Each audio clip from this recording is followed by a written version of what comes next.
장엄한 파이프 오르간 소리와 짙은 백합 향기가 그랜드 하얏트 호텔의 호화로운 예식장을 가득 메웠다.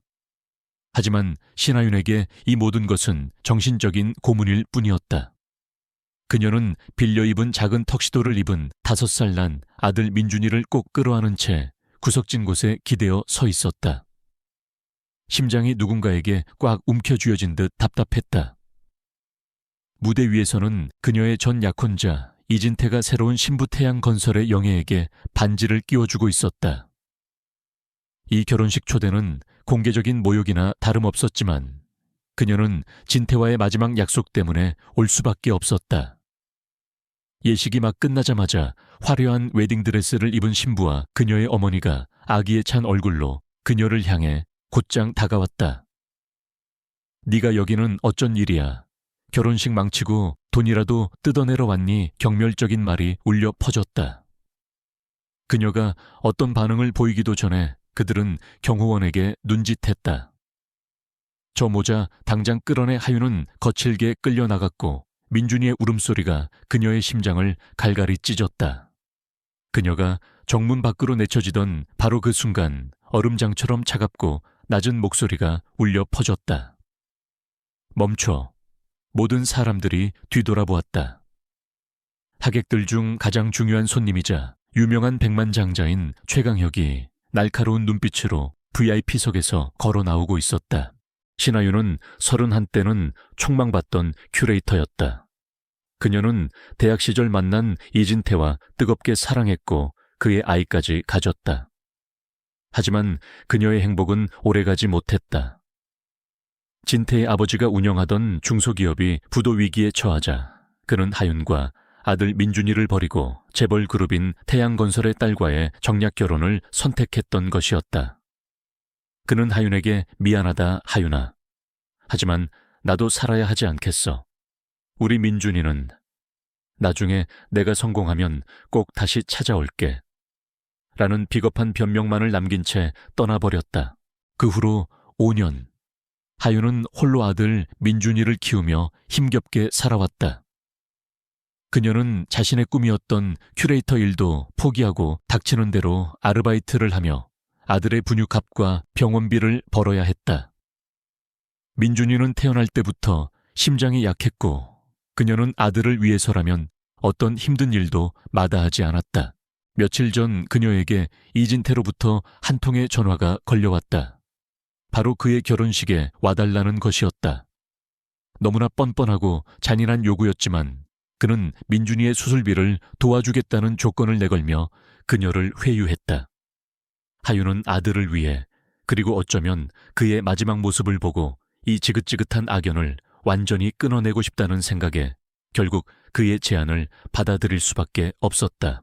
결혼식장에 들어서는 순간부터 하윤은 모든 사람들의 호기심과 동정 그리고 경멸이 뒤섞인 시선을 받아야 했다. 그녀는 애써 태연한 척하며 민준이의 손을 꼭 잡고 구석진 자리에 앉았다.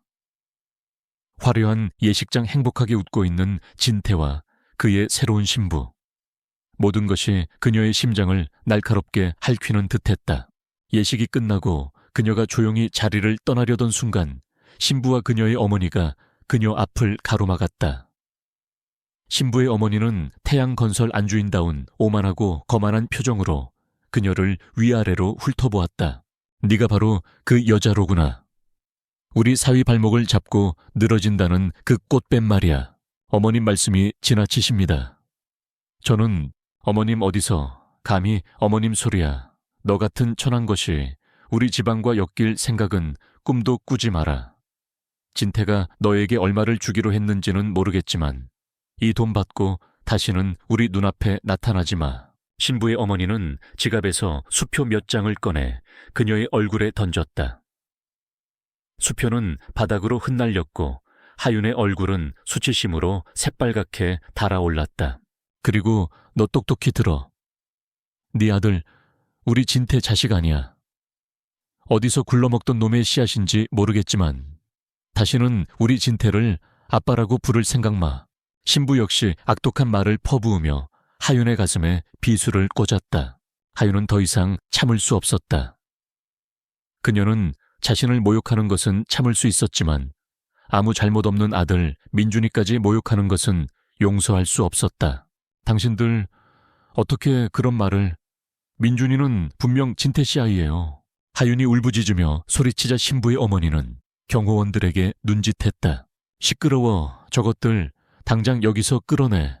경호원들은 거칠게 하윤의 팔을 잡아 끌었고 민준이는 겁에 질려 울음을 터뜨렸다. 하윤은 필사적으로 저항했지만 건장한 남자들의 힘을 당해낼 수는 없었다. 그녀는 그렇게 수많은 하객들이 지켜보는 앞에서 자신의 전 약혼자의 결혼식장에서 비참하게 쫓겨나고 있었다. 바로 그때 그들을 막아선 것이 바로 최강혁이었다. 그는 국내 최고의 벤처 캐피털 블루 아션 인베스트먼트의 회장이자 자수성가한 백만장자로 재계에서 모르는 사람이 없는 인물이었다. 그리고 그는 바로 태양건설이 사활을 걸고 추진 중인 대규모 신도시 개발 프로젝트의 가장 중요한 투자 파트너이기도 했다. 지금 이게 무슨 무례한 짓입니까? 최강혁의 차갑고 위험 있는 목소리에 경호원들은 물론이고 신부와 그녀의 어머니조차 당황한 기색을 감추지 못했다. 최 회장님, 어쩐 일이십니까? 이건 저희 집안일이니 신경 쓰지 않으셔도. 신부의 어머니가 황급히 변명하려 했지만 최강혁은 그녀의 말을 가로막았다. 집안일 내가 보기에는 한 아이와 그 어머니에 대한 명백한 폭력으로 보입니다만. 그리고 오늘 이 결혼식의 가장 중요한 손님 중 한 명인 제 앞에서 이런 추태를 보이시는 것은 저에 대한 예의가 아니라고 생각합니다. 그는 하윤에게 다가가 자신의 최고급 양복 재킷을 벗어 그녀의 떨리는 어깨에 덮어주었다. 그리고는 바닥에 떨어진 수표들을 주워 신부 어머니의 손에 다시 쥐어주었다.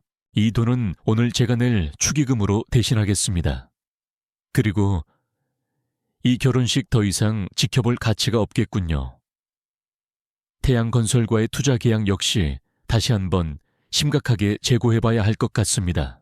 그의 폭탄 선언에 신부와 그녀의 어머니, 그리고 멀리서 이 광경을 지켜보고 있던 이진태와 그의 아버지까지 모두 사색이 되었다. 최강혁의 투자가 무산된다면 태양건설은 엄청난 위기에 처하게 될 것이 분명했다. 최강혁은 더 이상 그들을 상대할 가치도 없다는 듯 하윤의 손목을 잡고 그녀를 부축했다. 괜찮으십니까 부인? 일단 저와 함께 여기서 나가시죠. 하윤은 너무나 갑작스러운 상황에 아무런 말도 하지 못하고 그저 그가 이끄는 대로 발걸음을 옮길 뿐이었다. 그녀의 작은 손을 잡은 그의 손은 놀라울 정도로 크고 따뜻했다. 최강혁은 하윤과 민준이를 데리고 유유히 예식장을 빠져나갔다. 그의 등 뒤로 망연자실한 표정의 진태 가족과 수군거리는 하객들의 시선이 따라붙었다. 한순간에 지옥으로 떨어졌던 한 여인의 삶에 아주 뜻밖의 구원자가 나타난 것이었다. 과연 이 만남은 그녀의 삶에 어떤 변화를 가져다 줄까? 그리고 최강혁이라는 남자는 대체 어떤 이유로 그녀에게 이런 엄청난 호의를 베푸는 것일까? 모든 것은 이제 막 시작되고 있었다.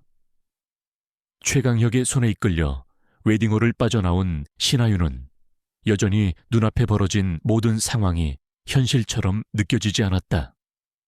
조금 전까지만 해도 그녀는 세상의 가장 낮은 곳에서 모욕과 멸시를 당하고 있었는데 지금은 영화 속에서나 볼 법한 최고급 리무진에 앉아 대한민국에서 가장 영향력 있는 남자 중 한 명인 최강혁 회장의 보호를 받고 있었다. 모든 것이 한편의 기묘한 꿈과도 같았다. 차 안은 바깥의 소란과는 대조적으로 고요하고 아늑했다.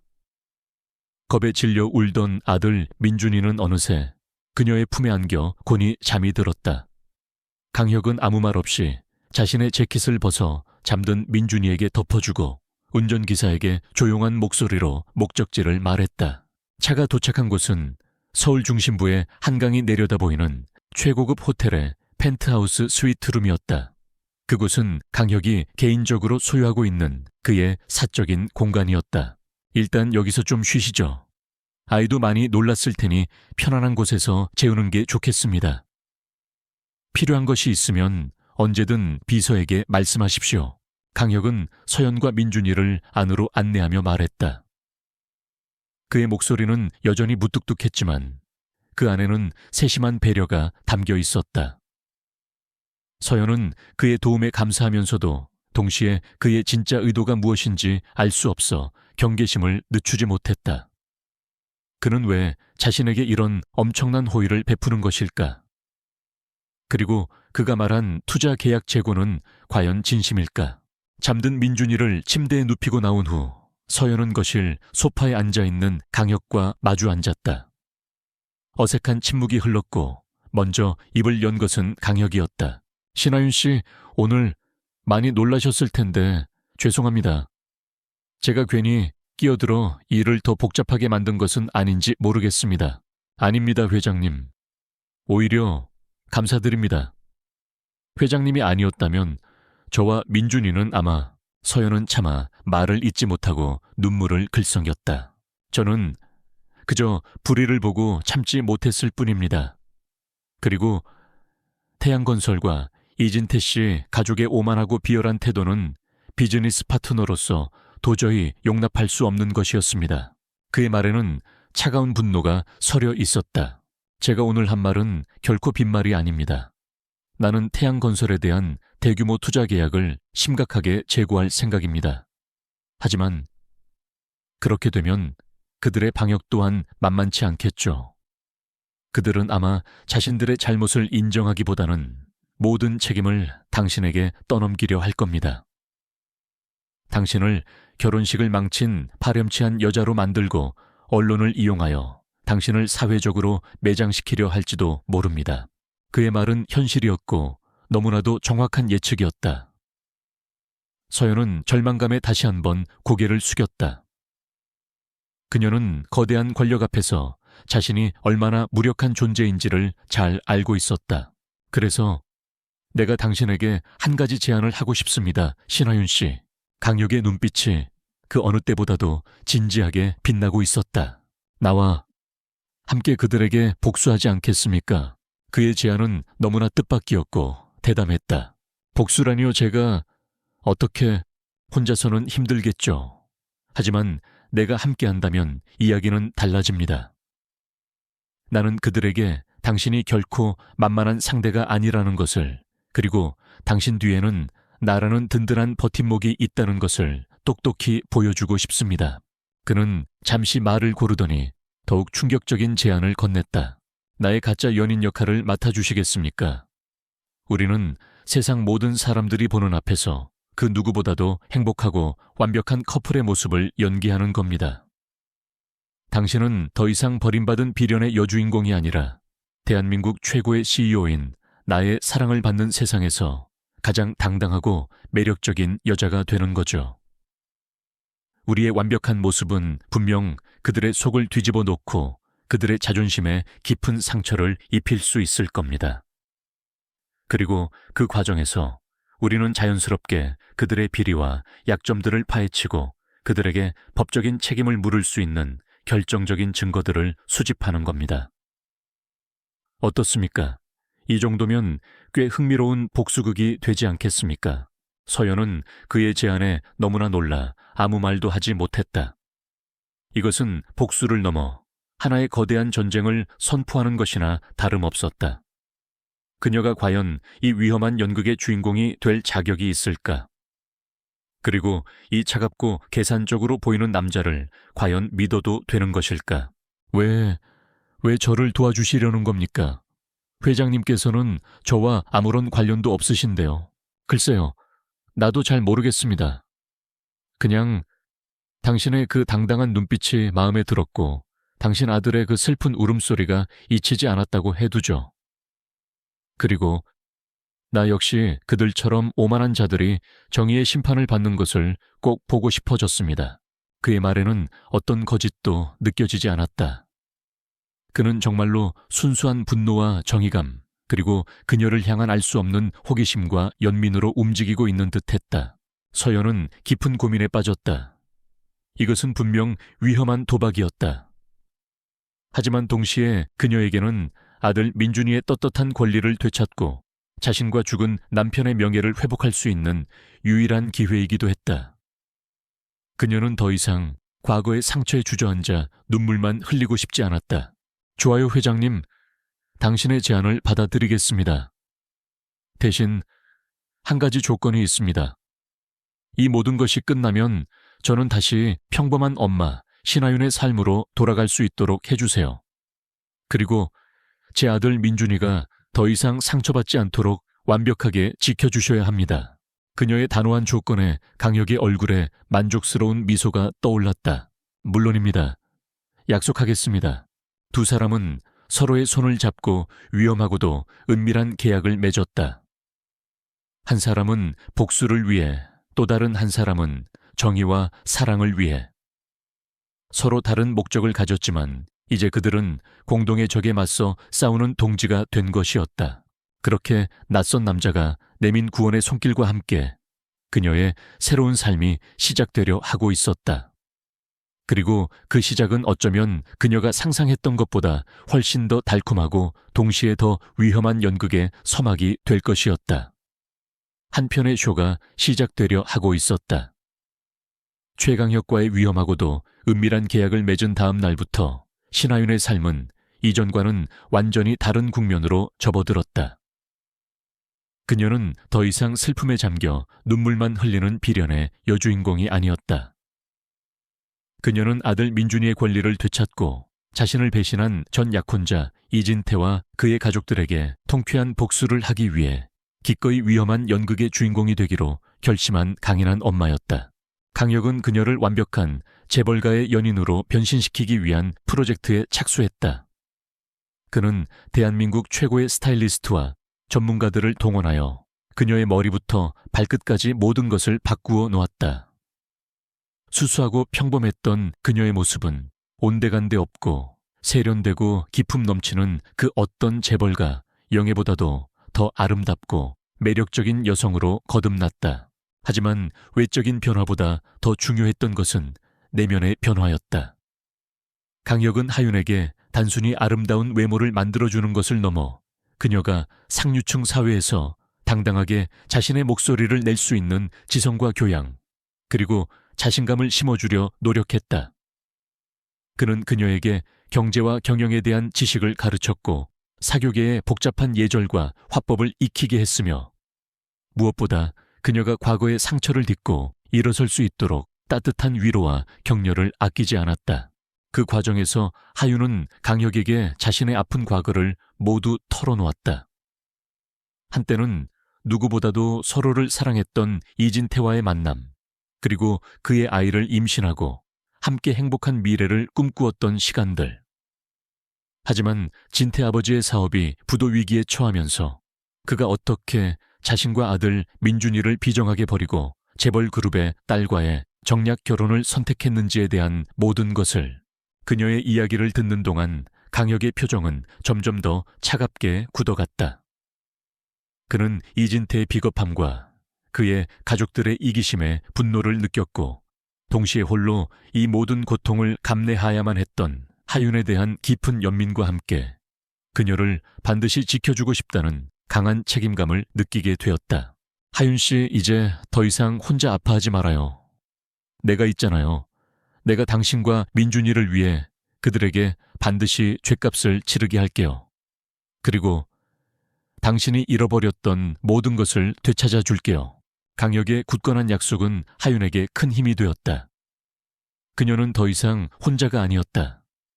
그녀 곁에는 이제 그녀를 위해 기꺼이 싸워줄 든든한 아군이 있었다. 두 사람의 첫 번째 복수 계획은 바로 법적인 투쟁을 통해 이진태의 책임을 묻고 민준이의 권리를 되찾는 것이었다. 강혁은 국내 최고의 로펌 변호사들을 고용하여 이진태를 상대로 한 친자 확인 및 양육비 청구 소송을 준비하기 시작했다. 변호사들은 이진태가 과거 하윤과 사실혼 관계에 있었으며 민준이가 그의 친자임을 입증할 수 있는 증거들을 수집해 나갔다. 두 사람이 함께 찍었던 사진들, 주고받았던 편지들과 메시지들, 그리고 그들의 관계를 증언해 줄 수 있는 주변 인물들의 진술까지. 모든 증거들은 명백하게 이진태의 부성 푸싱을 가리키고 있었다. 이 소식을 전해 들은 이진태와 그의 새로운 가족들은 극도의 불안감과 분노에 휩싸였다. 그들은 어떻게든 이 소송을 막고 자신들의 추악한 과거가 세상에 드러나는 것을 막으려 했다. 그들은 막강한 자금력과 인맥을 동원하여 언론을 조작하고 증인들을 매수하거나 협박하는 등 비열한 방법으로 하윤과 강혁을 압박하기 시작했다. 신하윤, 네가 감히 우리 뒤통수를 쳐 당장 소송을 취하지 않으면 네 아들 녀석이 무사하지 못할 줄 알아라. 이진태의 새로운 장모이자 태양건설의 안주인인 그녀는 하윤에게 직접 전화를 걸어 협박을 서슴지 않았다. 하지만 하윤은 더 이상 과거처럼 그들의 협박에 굴복하지 않았다. 두고 보세요. 진실은 반드시 밝혀질 테니까요. 그리고 당신들이 저와 제 아들에게 저지른 모든 죄에 대한 대가를 반드시 치르게 될 겁니다. 하윤의 당당한 태도에 그들은 오히려 당황한 기색을 감추지 못했다. 법정 밖에서의 치열한 여론전과 함께 법정 안에서의 진실 공방 역시 팽팽하게 진행되었다. 이진태 측 변호인단은 민준이가 그의 친자가 아니라는 억지 주장을 펼치며 하윤을 부도덕한 여자로 몰아가려 했다. 하지만 하윤과 강혁 측 변호인단은 철저한 준비와 명백한 증거들을 통해 그들의 주장을 조목조목 반박하며 재판을 유리하게 이끌어갔다. 이 모든 과정을 통해 하윤은 점점 더 강인하고 지혜로운 여성으로 성장해 나가고 있었다.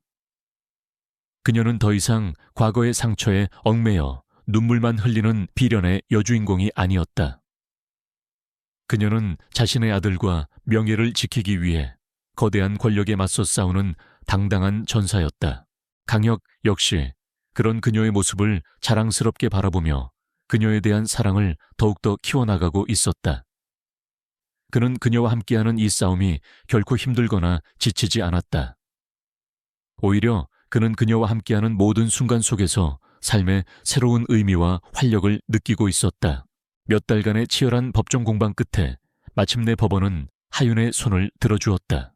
유전자 검사 결과 민준이는 이진태의 친자가 맞다는 것이 과학적으로 증명되었고, 법원은 이진태에게 과거의 양육비는 물론 앞으로 민준이가 성인이 될 때까지 매달 일정 금액의 양육비를 지급하라는 판결을 내렸다. 이 판결은 하윤에게는 첫 번째 승리이자 통쾌한 복수의 시작이었다. 그녀는 자신을 지지해준 강혁에게 진심으로 감사를 표했고, 두 사람은 함께 작은 축하 파티를 열었다. 고마워요, 강혁 씨. 당신이 아니었다면 불가능했을 거예요. 아니에요, 하윤 씨. 이건 온전히 당신의 용기가 만들어낸 결과예요. 나는 당신이 정말 자랑스럽습니다. 두 사람은 서로를 마주보며 따뜻한 미소를 교환했다. 그들의 눈빛에는 서로를 향한 깊은 신뢰와 함께 이제는 더 이상 숨길 수 없는 사랑의 감정이 넘실거리고 있었다. 하지만 그들의 복수극은 아직 끝나지 않았다. 이것은 단지 시작에 불과했다. 그들 앞에는 이제 이진태와 그의 가족들을 사회적으로 완전히 몰락시킬 더 거대하고 치밀한 다음 단계의 계획이 기다리고 있었다. 그리고 그 계획의 중심에는 이제 완벽한 파트너가 된 신하윤과 최강혁 두 사람이 함께하고 있었다. 과거의 진실이 서서히 드러나면서 그들의 싸움은 이제 새로운 국면으로 접어들고 있었다. 친자 확인 소송에서의 승리는 신하윤과 최강혁에게 첫 번째 방역에 신호탄을 쏘아 올린 것이었지만 그것은 결코 끝이 아니었다. 강혁은 이진태와 그의 새로운 처가인 태양건설에 대한 본격적인 복수를 계획했고, 그 중심에는 이제 더 이상 과거의 나약한 피해자가 아닌 당당하고 아름다운 여성으로 거듭난 신하윤이 있었다. 강혁은 하윤을 대한민국 상류층 사교계의 가장 빛나는 별로 만들기 위한 프로젝트에 착수했다. 그는 최고의 전문가들을 동원하여 그녀의 스타일을 완성시켰고, 그녀에게 필요한 모든 지식과 교양을 가르쳤다. 하윤 역시 놀라운 속도로 모든 것을 흡수하며 자신도 몰랐던 자신의 또 다른 매력과 가능성을 발견해가고 있었다. 그녀는 더 이상 과거의 상처에 얽매여 있지 않았다. 그녀는 이제 자신의 아들과 미래를 위해, 그리고 자신을 배신한 자들에게 통쾌한 복수를 하기 위해 기꺼이 이 화려하고 위험한 연극의 주인공이 되기로 결심한 것이었다. 두 사람의 첫 번째 공식 석상 데뷔 무대는 바로 태양건설이 주최하는 연말 자선 파티였다. 그 자리에는 이진태와 그의 새로운 아내, 그리고 태양건설의 모든 주요 인사들이 참석할 예정이었다. 강혁은 일부러 그 자리를 선택했다. 가장 화려한 무대 위에서 가장 통쾌한 방식으로 그들에게 굴욕감을 안겨주고 싶었기 때문이었다. 파티 당일 하윤은 강혁이 직접 골라준 눈부시게 아름다운 보랏빛 실크 드레스를 입고 그의 곁에 섰다. 그녀의 모습은 파티장에 참석한 그 어떤 재벌가 영예나 톱스타 여배우보다도 더 우아하고 기품이 넘쳤다. 두 사람이 함께 파티장의 모습을 드러내자 모든 사람들의 시선이 일제히 그들에게 쏠렸다. 사람들은 수군거렸고 그들의 아름다운 모습에 감탄과 함께 질투 어린 시선을 보냈다. 이진태와 그의 아내, 그리고 장모는 두 사람의 갑작스러운 등장에 경악을 금치 못했다. 특히 이진태는 완전히 다른 사람처럼 변한 하윤의 모습에 순간 넋을 잃고 말았다. 그녀는 더 이상 자신이 기억하던 초라하고 순종적인 여자가 아니었다. 그녀는 자신감 넘치고 당당했으며 그의 심장을 다시 한번 세차게 뛰게 만들 만큼 매혹적이었다. 그는 자신도 모르게 후회와 함께 묘한 소유욕을 느끼기 시작했다. 강혁과 하윤은 그런 그들의 시선을 즐기기라도 하듯 여유로운 미소와 함께 파티를 즐겼다. 그들은 수많은 유력 인사들과 인사를 나누었고 하윤은 강혁에게서 배운 대로 막힘없는 사교술과 지적인 대화로 사람들의 마음을 사로잡았다. 그녀는 더 이상 평범한 싱글맘이 아니었다. 그녀는 대한민국 최고의 투자가 최강혁 회장의 파트너로서 그 누구도 함부로 무시할 수 없는 존재감을 뽐내고 있었다. 파티가 한창 무르익을 무렵 자선 경매가 시작되었다. 이진태의 장모이자 태양건설의 안주인인 그녀는 자신의 부와 영향력을 과시하기 위해 최고가의 다이아몬드 목걸이를 경매에 내놓았다. 그녀는 당연히 이 목걸이가 자신과 친한 다른 재벌가 사모님에게 낙찰될 것이라고 생각하며 의기양양한 표정을 짓고 있었다. 하지만 그때 예상치 못한 복병이 나타났다. 바로 최강혁이었다. 그는 다른 경쟁자들과는 비교할 수 없는 엄청난 금액을 부르며 경매에 참여했고 결국 그 다이아몬드 목걸이는 그의 손에 낙찰되었다. 모든 사람들의 시선이 그에게 쏠렸다. 그는 단상으로 올라가 마이크를 잡았다. 그리고는 하윤을 따뜻한 눈빛으로 바라보며 말했다. 오늘 이 아름다운 목걸이의 주인은 바로 제 곁에 있는 이 사람 신하윤 씨입니다. 그녀는 제가 아는 그 어떤 사람보다도 더 강하고 아름다운 영혼을 가진 사람이며 이 세상 그 어떤 보석보다도 더 빛날 자격이 있는 사람입니다. 그는 단상에서 내려와 모든 사람들이 지켜보는 앞에서 하윤의 목에 직접 다이아몬드 목걸이를 걸어주었다. 그의 로맨틱하고 통쾌한 복수극의 파티장에 있던 모든 사람들은 뜨거운 박수갈채를 보냈다. 이진태와 그의 가족들은 굴욕감과 분노의 얼굴이 일그러졌지만 아무런 말도 하지 못한 채 그 자리에 서 있을 수밖에 없었다. 그날 밤 이후 강혁과 하윤의 관계는 재계와 사교계의 가장 뜨거운 이슈로 떠올랐다. 사람들은 그들의 드라마틱한 러브스토리에 열광했고 그들의 행보 하나하나에 관심을 집중했다. 강혁과 하윤은 멈추지 않았다. 그들은 함께 다양한 공식 석상에 모습을 드러내며 완벽한 커플의 모습을 연기했다. 그들은 함께 봉사활동에 참여하기도 하고 문화예술계를 후원하며 사회에 선한 영향력을 전파했다. 그들의 아름다운 모습은 많은 사람들에게 귀감이 되었고 그들을 응원하는 목소리는 점점 더 커져만 갔다. 이진태는 그런 두 사람의 모습을 지켜보며 점점 더 초조해졌다. 그는 하윤을 되찾고 싶었지만 그녀의 곁에는 이미 최강혁이라는 거대한 산이 버티고 있었다. 그는 뒤늦게나마 자신의 어리석은 선택을 후회하며 괴로워했지만 이미 엎질러진 물이었다.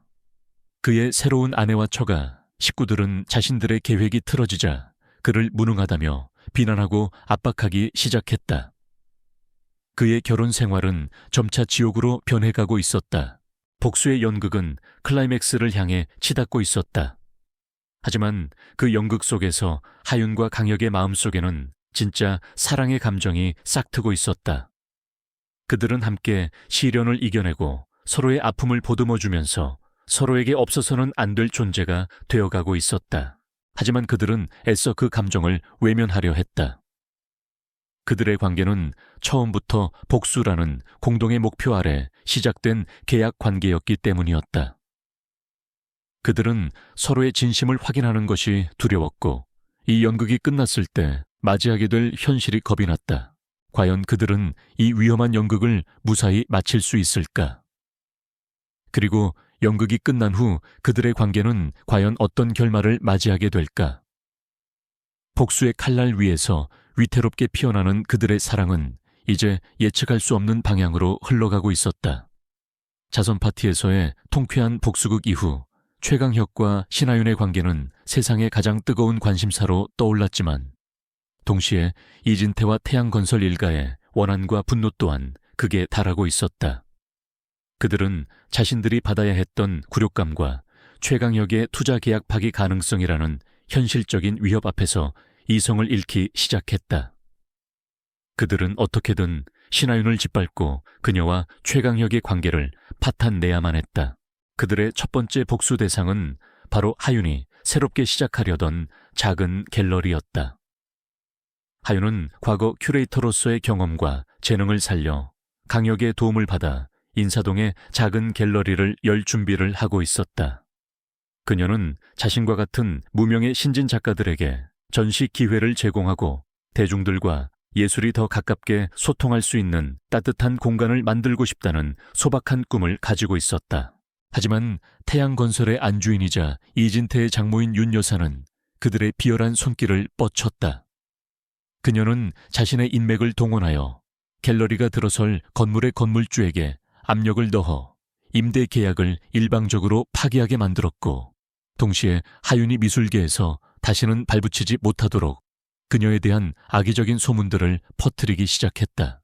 신하윤 그 여자 실력도 없으면서 남자 잘 만나서 갤러리 차린다는 소문이 있던데 미술계물 다 흐려놓는군. 저런 여자가 어떻게 큐레이터를 한단 말이야. 하윤은 자신의 꿈이 시작도 해보기 전에 짓밟히는 듯한 현실 앞에서 깊은 절망감을 느꼈다.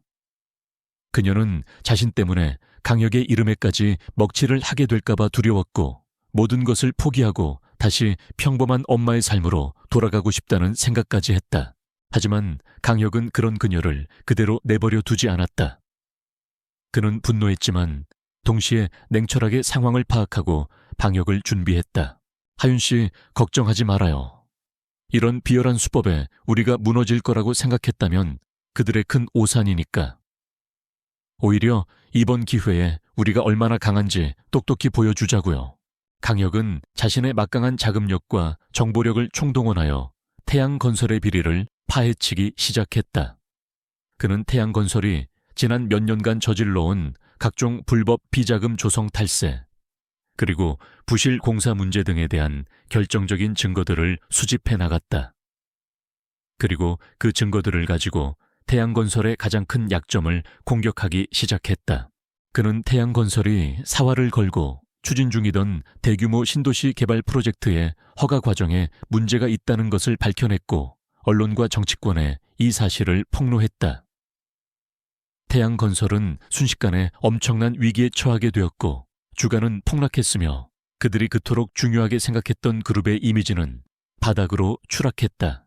궁지에 몰린 이진태의 장인, 즉 태양건설의 회장은 결국 강혁 앞에 무릎을 꿇을 수밖에 없었다.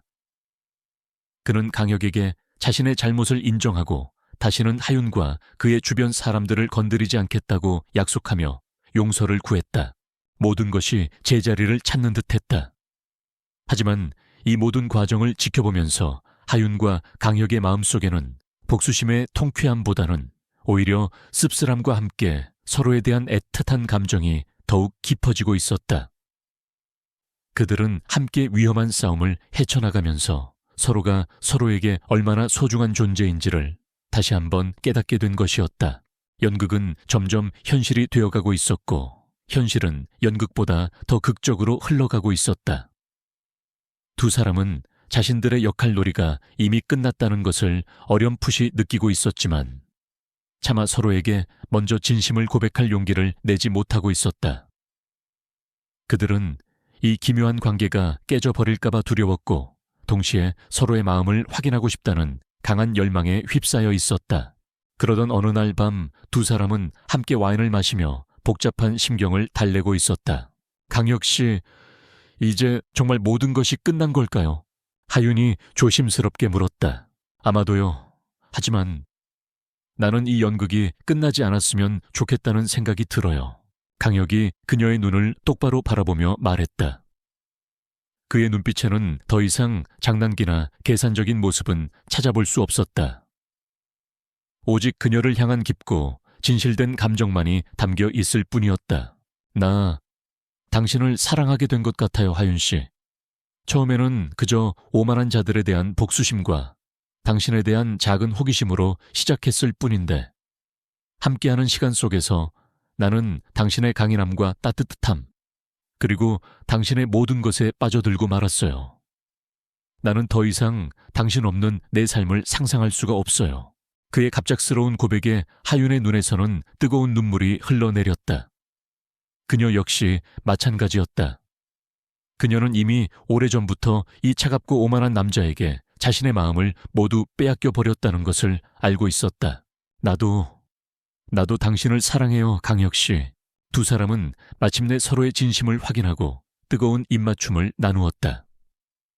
더 이상 그들 사이에는 어떤 계약도 어떤 연극도 존재하지 않았다. 오직 서로를 향한 진실된 사랑만이 가득할 뿐이었다. 하지만 그들의 사랑 앞에는 여전히 넘어야 할 산이 남아있었다. 바로 이진태였다. 그는 모든 것을 잃고 심지어 아내에게서조차 버림받을 위기에 처하자 마지막 발악으로 하윤에게 집착하기 시작했다. 그는 하윤과 민준이만이 자신에게 남은 유일한 것이라고 생각하며 어떻게든 그녀를 되찾으려 했다.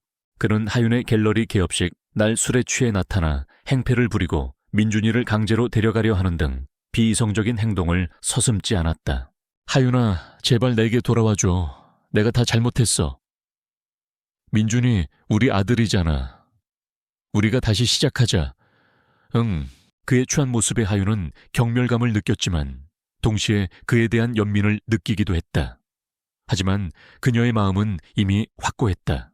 진태씨, 우리는 이미 끝났어. 그리고 민준이는 내 아들이야.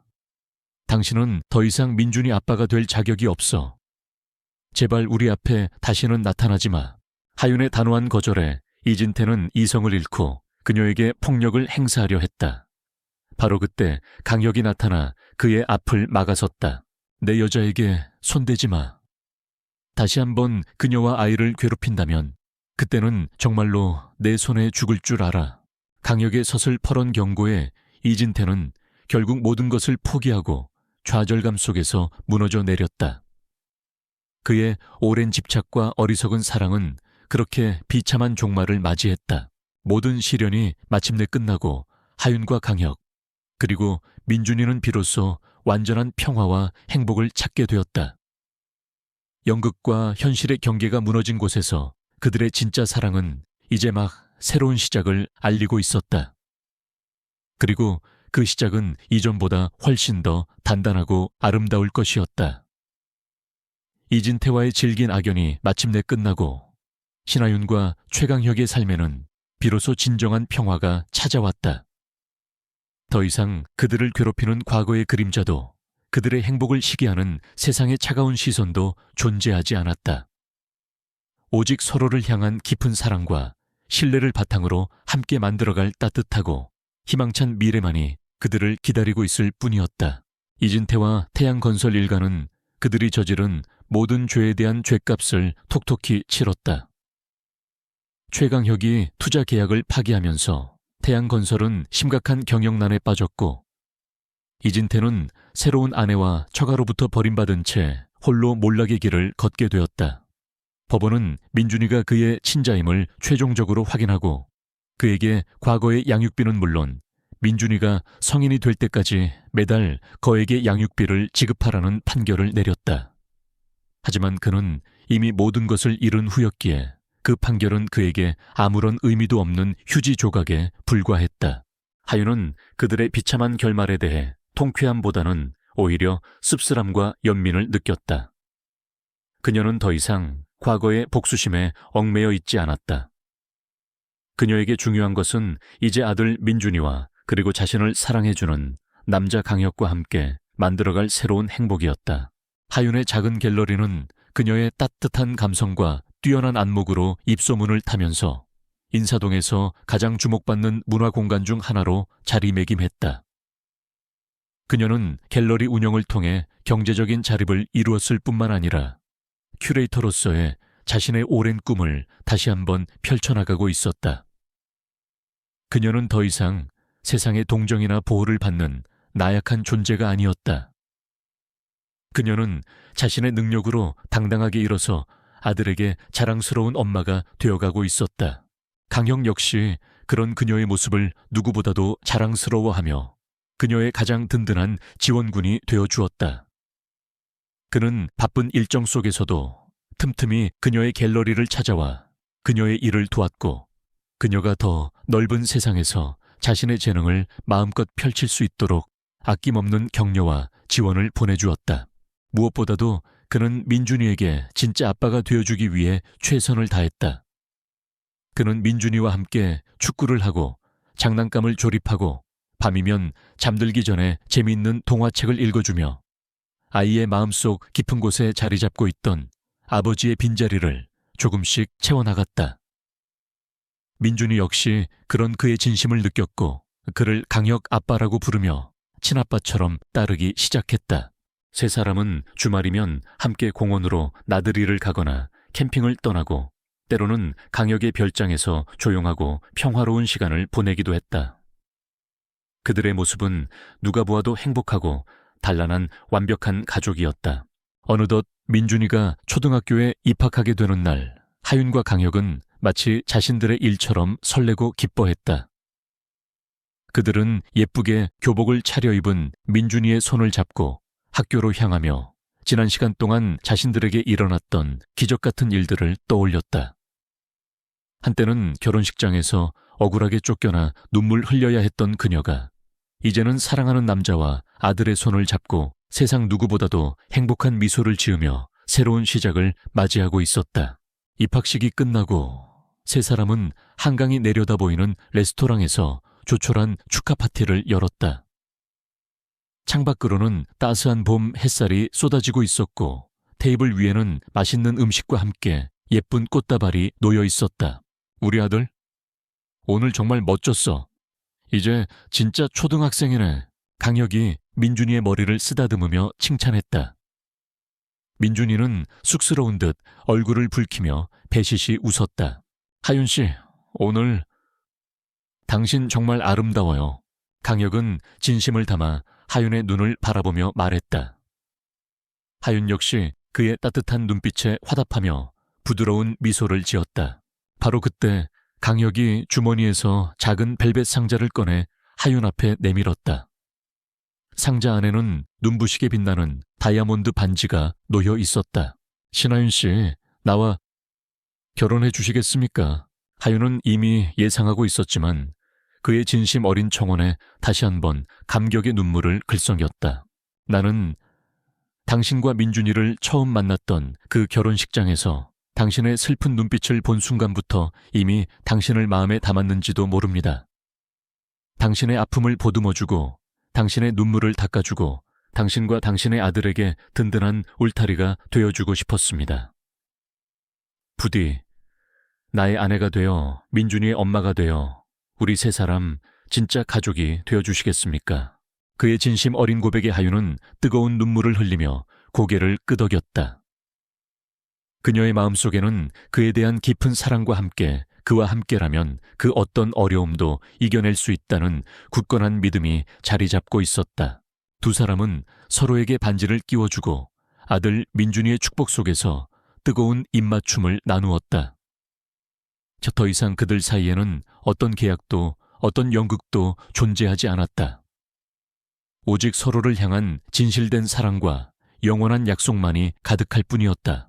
과거의 배신이 남긴 상처는 이제 새로운 사랑과 행복으로 완전히 치유되고 있었다. 그리고 그 치유의 중심에는 서로의 아픔을 진심으로 이해하고 보듬어 안은 두 사람의 아름다운 사랑이 있었다.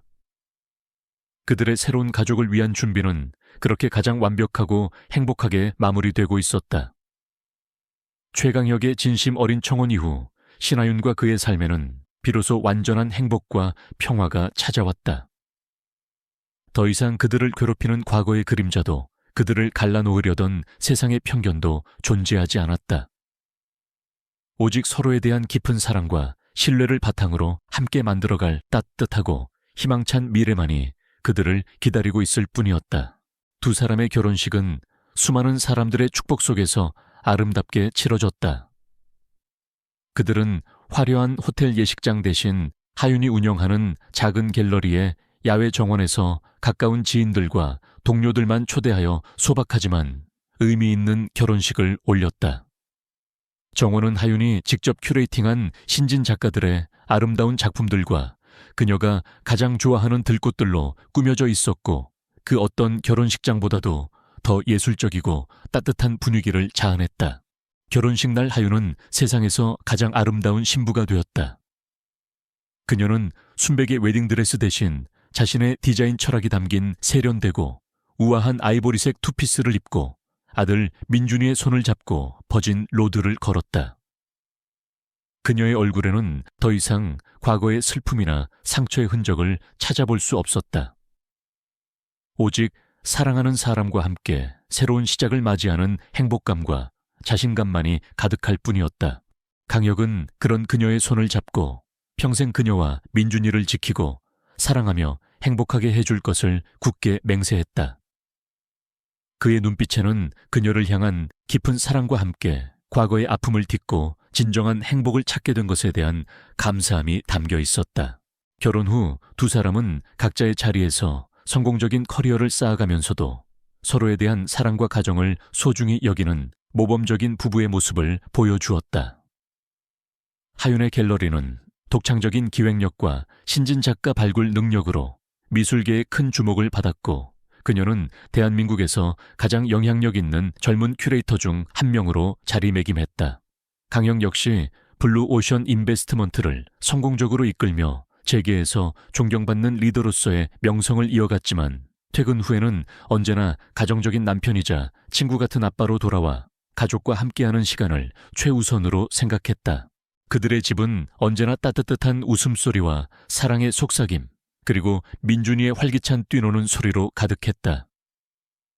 민준이는 아빠 강혁의 든든함과 엄마 하윤의 따뜻한 사랑 속에서 몸과 마음이 모두 건강하고 밝은 아이로 성장해 나가고 있었다. 아이에게는 이제 더 이상 아버지의 부재로 인한 상처나 세상의 편견으로 인한 그늘이 존재하지 않았다. 어느덧 결혼 5주년을 맞이한 날 강혁과 하윤은 아들 민준이의 손을 잡고 그들의 운명적인 만남이 시작되었던 그랜드 하얏트 호텔을 다시 찾았다. 그들은 더 이상 과거의 상처를 떠올리며 괴로워하지 않았다. 오히려 그들은 자신들의 아픔이 시작되었던 바로 그 장소에서 이제는 누구보다도 행복해진 자신들의 모습을 확인하고 싶었다. 엄마, 아빠, 여기가 엄마랑 아빠가 처음 만난 곳이에요. 정말 크고 예쁘다. 민준이가 신기한 듯 눈을 동그랗게 뜨며 말했다. 그랬지 우리 아들. 그때 엄마는 세상에서 가장 슬픈 사람이었는데 아빠가 나타나서 엄마를 구해줬어. 마치 동화 속 왕자님처럼 말이야. 하윤이 장난스럽게 웃으며 말했다. 강혁 역시 웃음을 터뜨리며 대답했다. 그럼 어떻게 있겠어? 그때 당신 정말 위태로워 보였지만 동시에 세상 누구보다도 강인한 눈빛을 하고 있었지. 나는 그때 이미 당신에게 반했는지도 모르오. 두 사람은 서로를 마주보며 따뜻한 미소를 교환했다. 그들의 눈빛 속에는 지난 시간 함께 겪었던 모든 시련과 영광, 그리고 서로를 향한 변함없는 사랑과 감사의 마음이 담겨 있었다. 하윤 씨, 당신은 내 인생을 바꾼 기적이에요. 당신을 만나고 나서야 나는 진정한 행복이 무엇인지, 그리고 사랑이 얼마나 위대한 것인지를 깨닫게 되었어요. 고마워요, 내 곁에 와줘서. 그리고 사랑합니다. 영원히. 나도 사랑해요, 여보. 나의 구원자, 나의 운명. 세 사람은 서로를 꼭 끌어안았다. 호텔 로비의 화려한 샹들리에 불빛이 그들의 행복한 모습을 따뜻하게 비추고 있었다. 한때는 결혼식장에서 억울하게 쫓겨나 눈물 흘려야 했던 한 여자. 그리고 그런 그녀에게 기꺼이 구원의 손길을 내밀어준 한 남자. 그들의 이야기는 우리에게 진정한 사랑과 정의는 어떤 시련과 역경 속에서도 반드시 승리한다는 것을 다시 한번 일깨워 주었다. 그리고 그들의 행복한 사랑 이야기는 마치 한 편에 끝나지 않는 영화처럼